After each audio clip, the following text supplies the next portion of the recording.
Welcome to Module 4. Module 4 will take us from September the 28th through October the 11th, just bumps up against fall break. And so I know you're going to be excited to get through it and take a little breather. We are slowing down a little bit in Module 4, giving you just a little bit more time, not quite as many things in the content section. So I'm very excited about you learning with me more about existential and humanistic counseling theories. And the reason is because they're kind of my favorite. Well, existential anyway. And Irv Yalom, who you'll hear more and more about in Existential Therapy, is just one of my favorite authors, and have seen him in person, have a book that he wrote that has his signature in it. So he's sort of like my rock star. Very, very weird, huh? Anyway, so Irv Yalom, you'll hear that over and over. Now, these two sets of theories have a lot in common in that they really focus on the relationship between the therapist and the client. I mean, there's a lot of relationship building right up front. And as I mentioned in the introduction to Module 3, Alfred Adler sort of began that before the existential movement really came in the 19th century. And he focused on purpose in life. Well, existential therapy, and we'll take that one first, really focuses on meaning and purpose in life. So let's look at the objectives of the study in this module. Again, from your syllabus, we're going to look at the founders of the existential approach and of the humanistic theories, and the basic assumptions behind them, the key concepts, the techniques, the role of the counselor, and of course the multicultural considerations. Now, what's important to remember here is existential therapy is more of an approach. The humanistic therapies are made up of two therapies, and humanistic is made up of Gestalt and of person-centered, Carl Rogers person-centered therapy. So remember that. Humanistic covers Gestalt and person-centered, and is also looked at sometimes as with existential in that category, okay?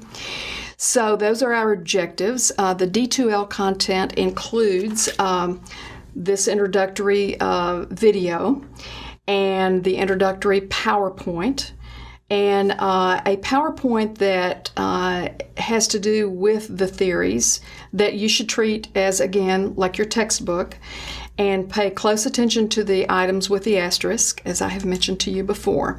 The videos that we're going to look at are not embedded into D2L. You will have to go to the ETSU library's site to get those, and that's totally in your directions for study documents. So I don't think you should have any trouble finding that. Irv Yalom, here's his book. Wow, that's it. Let me read something to you about how he explains what existential therapy is. Existential psychotherapy is a dynamic approach to therapy which focuses on concerns that are rooted in the individual's experience. So, and he goes on in the book, in 4 different parts of the book, to talk about the 4 things that he considers as concerns, and you will need to know those 4 things. It's in the PowerPoint, and we'll go over that very quickly in just a minute. So back to the videos that are in D2L content, you have Irv Yalom live doing a consultation with a therapist, and then you have the existential and humanistic psychotherapy videos that Carlson and Kios are providing to you in a video. And in the person-centered, you have, now, I want to talk to you about this video. Don't be too judgmental about this. This is a client from the 1950s, and it is obvious she is in the 1950s. She's smoking in the therapy session, and her, she's got the hair, she's got the whole thing, and you'll see, and you'll probably get frustrated with Rogers because you'll want him to do something, and you'll see that what Rogers really focused on was his relationship, the therapist's relationship with Gloria, okay? Then you move from Rogers with the same client and some of the same issues into a demonstration of Gestalt and Fritz Perls himself. Now, please, you'll also get frustrated with old Fritz because Fritz came from the theater. Fritz was a narcissistic, egomaniac person, true, and very confrontational, but you would not ever find a Gestalt therapist in today's world being that confrontational with a client. So just overlook it. That was the way Perls was. And so we are like that. We are not that confrontational, but he gets very confrontational with Gloria. Now, this article by Viktor Frankl, who is one of my favorite authors, Viktor Frankl wrote Man's Search for Meaning. Well, what do you think that would be? Existential. And he came up with an existential therapy called logotherapy. Viktor Frankl did. And there is a great article that's PDF form in your D2L content that talks about Viktor Frankl and talks about happiness versus meaning, which is all existential. Just covers it. I mean, it just grasps it. And the article's like 2 pages long, and you will get something out of that, I really believe. I certainly have. Then your directions of study, of course, are in your D2L content as well. So let's talk about the assessment for Module 4, October 11 and 12. Of course, it starts at noon, as we will usually do with assessments, and goes through the rest of that day, Friday, and all day Saturday till 11:59 p.m. on the 12th. There's 4 fill-in-the-blanks, so a little bit harder. Let's see, 4 things. That would maybe be like Yalom's concerns of the client. Anyway, and 10 multiple choice with a time limit of 8 minutes on your test for Module 4, okay?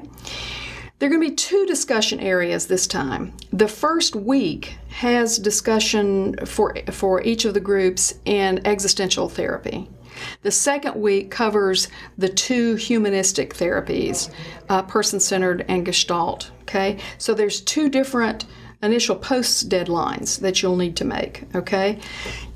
Week 1 has 10 points, week 2 has 10 points. And of course, the post, in order to count, must be made by midnight the night before the assessment begins. Okay, so let's go through some highlights just a minute. Existential psychotherapy is very, very much embedded in the philosophy of the time. And those of you who are into philosophy or philosophy majors, you're going to love existential psychotherapy. You look at Kierkegaard, Heidegger, Jean-Paul Sartre. I believe that's the way you pronounce his name, Sartre. And Martin Buber. These philosophers weighed in heavily in existential psychotherapy, all of the things that they were writing. And just as a little side note, personal side note, I became interested in existentialism when I was here at ETSU, enrolled in one of the philosophy classes. Of course, this was back before the Earth formed a crust. I'm kind of that old, but anyway, it's really so important in terms of the meaning of life and the major concerns that we have of death, freedom, isolation, and meaninglessness. Those are Yalom's 4 parts of his book. So, I mean, just remember those. DFIM, death, freedom, isolation, and meaninglessness that we deal with. Frankl was all about that as well, about meaning in life. And these philosophers, especially Nietzsche and Sartre, their writings have everything to do with meaning. and purpose in life. So existential therapy, in essence, asks questions about these four things and about the meaning in life, about the anxiety surrounding death, about the fact that freedom gives us the opportunity to make choices and how much fear that might bring in to all of us. And isolation, we're born alone, we die alone, and lots of times we do our best introspection in isolation. So it's about that concern, and a lot of us can't stand to be alone. And so there's that, and how that relates to the meaning in your life.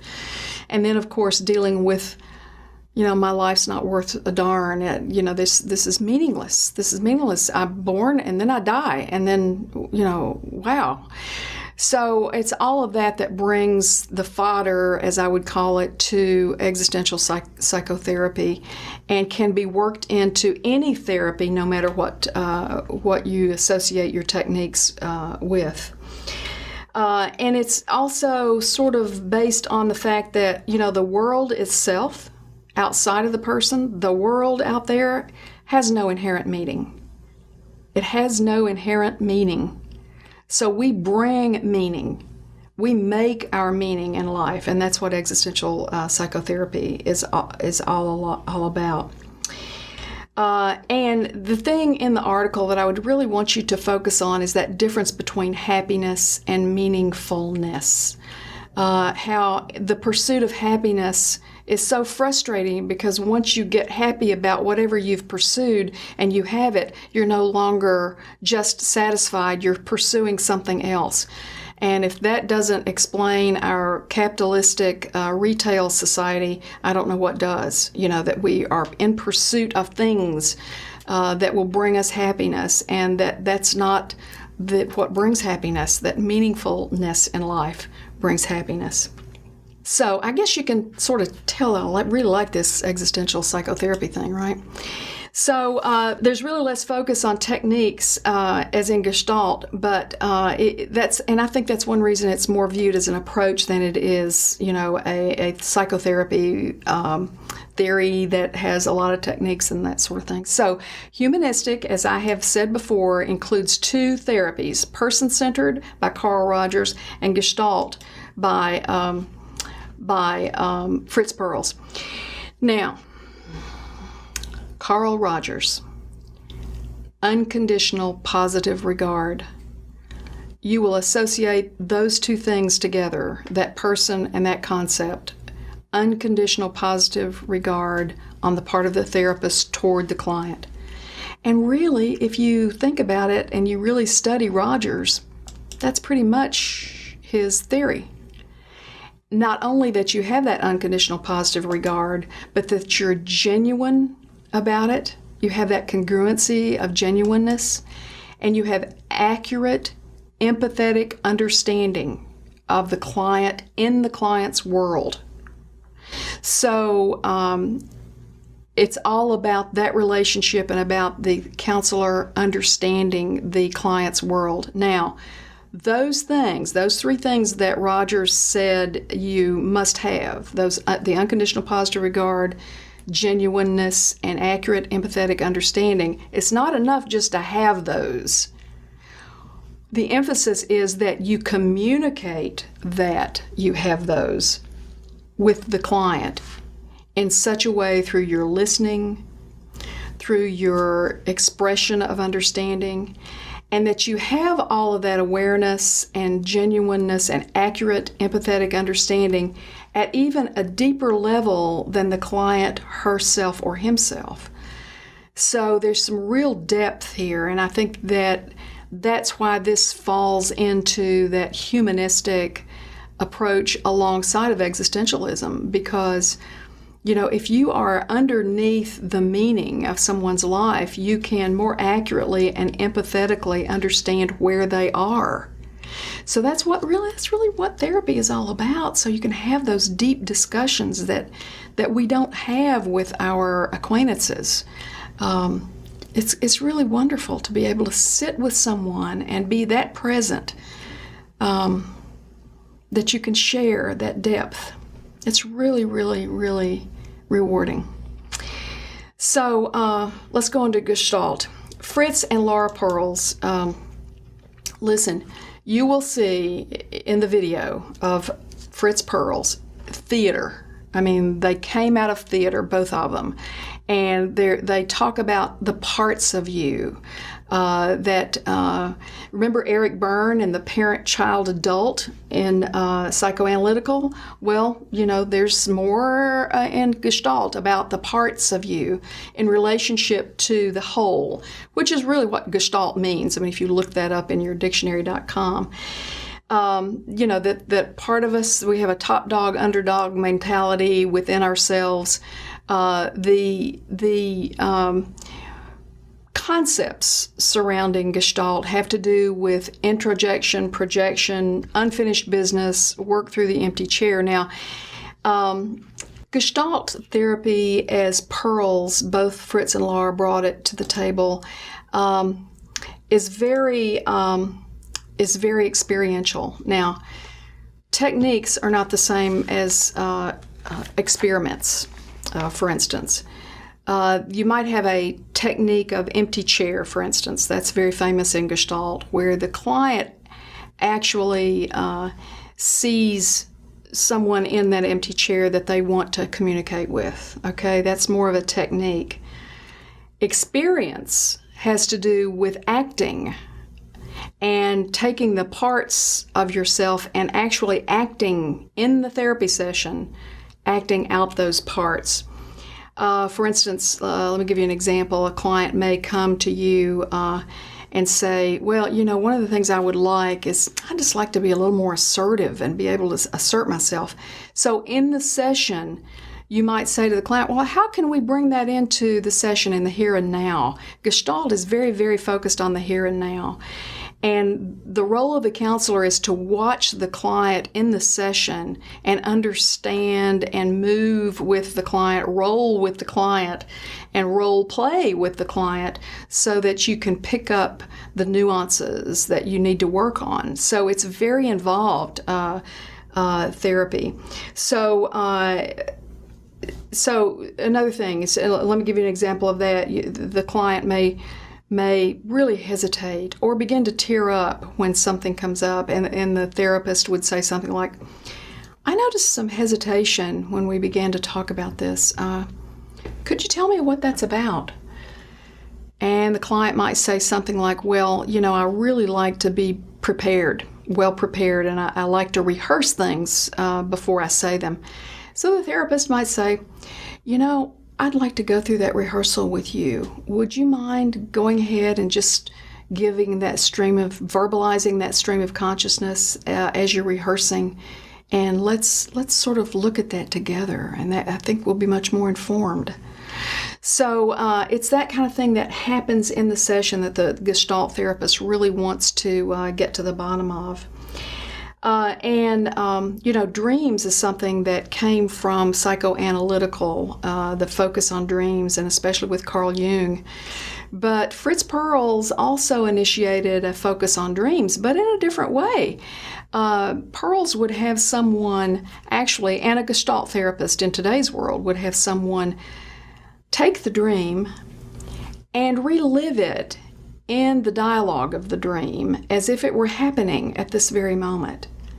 So that instead of saying, well, in my dream last night, I was waiting on a bus, and you would ask the client to say, in this dream, I am waiting on the bus, so that you are actually in the experience of the here and now, and that you go through it. Now, there's no interpretation of the dream. The client does the interpretation of the dream by being a part, or being that part in each, playing that part in each parts of the dream.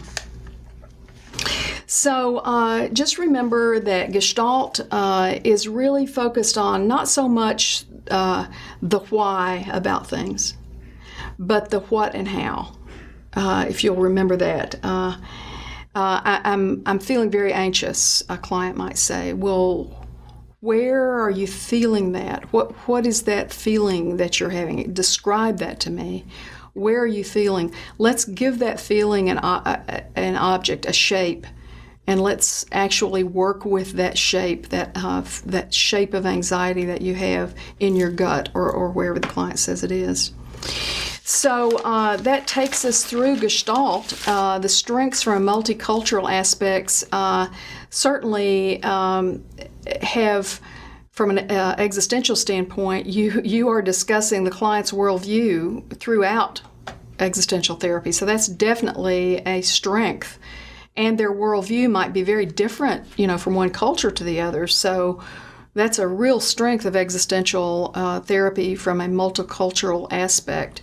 And from a person-centered therapy standpoint, Carl Rogers went all over the world, and his books have been translated into 12 languages. So certainly multiculturally, that's a big plus on person-centered. And in Gestalt, it does integrate those polarities within the self that are culturally learned, so that's a real strength as well. From an existential standpoint, again, I would think that it has the weakness that psychoanalytical had. You can't always choose your social circumstances. And so sometimes that is sort of overlooked. Well, how you make meaning in life is going to depend on your social circumstance, but we can't all we're not all at the top of Maslow's hierarchy, so there you go.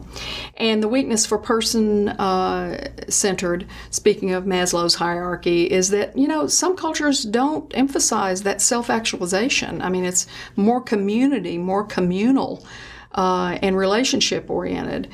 And a weakness multiculturally for Gestalt is, some cultures may not be too prone to do that role-playing thing and may not honor, displaying their real feelings. They may talk about their real feelings but not want to act them out.